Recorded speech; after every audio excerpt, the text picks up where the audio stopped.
¿Cómo están, queridos alumnos? Continuamos con nuestra clase de filosofía. Hoy en el curso vamos a ver la filosofía moderna.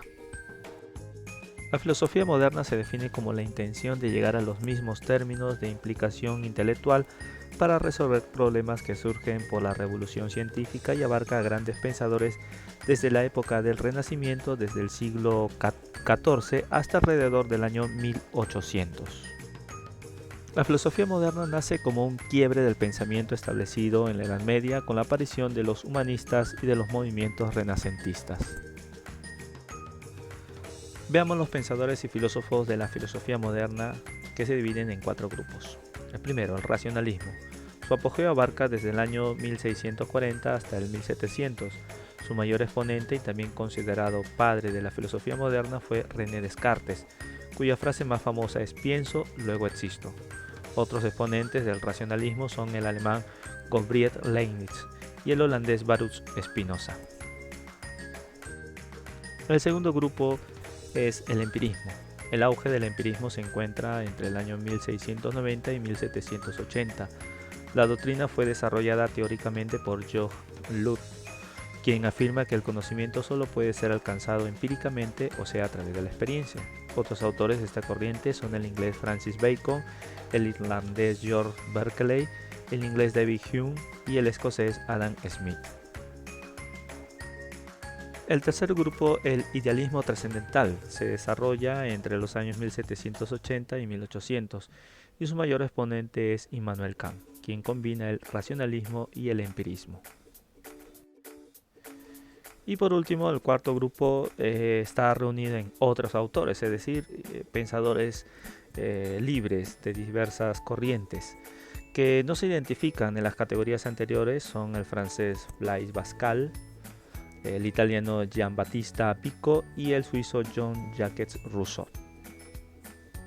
Ahora a continuación vamos a poder escuchar y ver un video sobre el coronavirus. Haremos una reflexión de dicho video en clase, con nota.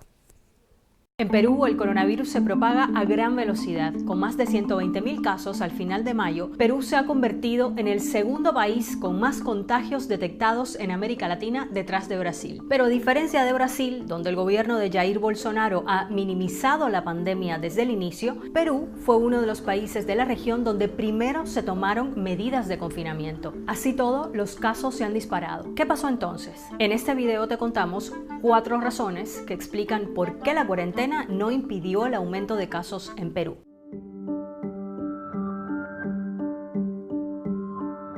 Empecemos por el alto número de test. Con 32 millones de habitantes, Perú es uno de los países que más test ha hecho en la región. Hasta el 24 de mayo había hecho más de 820.000 pruebas, más que Brasil, que tiene una población 6 veces más grande que Perú. Por supuesto, a mayor cantidad de pruebas, más casos diagnosticados. Pero esta es solo una parte de la explicación al alto número de casos registrados en Perú. Hay otros factores económicos y sociales que también influyen.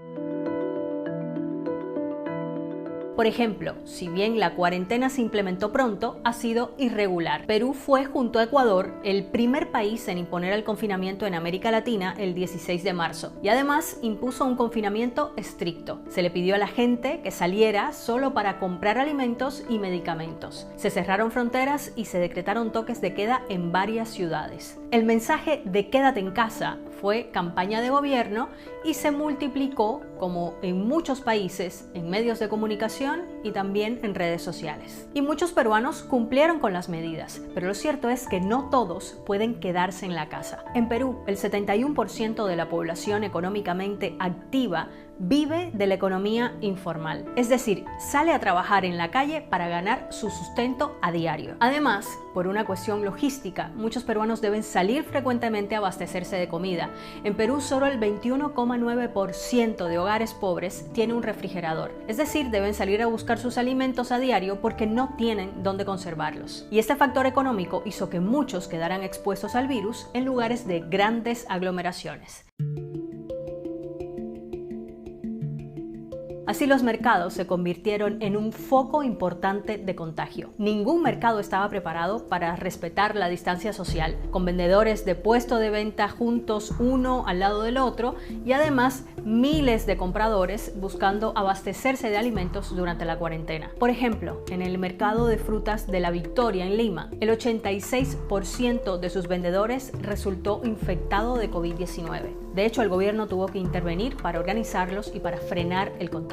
Y el caso de los bancos fue parecido, que según el gobierno de Perú se convirtieron junto a los mercados y al transporte público en puntos críticos de contagio de COVID-19. Paralelo a la cuarentena, Perú puso en marcha uno de los planes económicos más grandes de la región en esta pandemia, destinando alrededor de un 10% de su PIB para ayudar a gente que haya perdido su trabajo y a las empresas. Y una de las medidas incluía el pago de 760 soles peruanos, que vienen siendo al cambio unos $222 para esos hogares más vulnerables. Pero para cobrarlo, muchos peruanos tuvieron que ir personalmente al banco. El gobierno dio la opción de cobrarlo de manera virtual, pero en Perú solo el 38% de la población tiene una cuenta bancaria. Así que muchos hicieron largas filas, que en muchos casos también se convirtieron en aglomeraciones. Pero incluso sin salir de la casa, el contagio puede ser inevitable en la realidad de muchas personas, porque en muchos de los hogares más pobres el distanciamiento social simplemente no es posible. Según la encuesta nacional de hogares de 2019 en Perú, el 11,8% de hogares pobres ocupa viviendas hacinadas. Muchos hogares comparten una misma habitación para todos los miembros de la familia, o son viviendas que no tienen ni siquiera una habitación, por lo que todos los miembros de la familia comparten el mismo espacio. Así, a pesar de la cuarentena, Perú llegó al final de mayo sin poder aplanar la curva del coronavirus. Aunque hay expertos que afirman que a pesar de los problemas, no aplicar el confinamiento habría dejado un saldo mucho más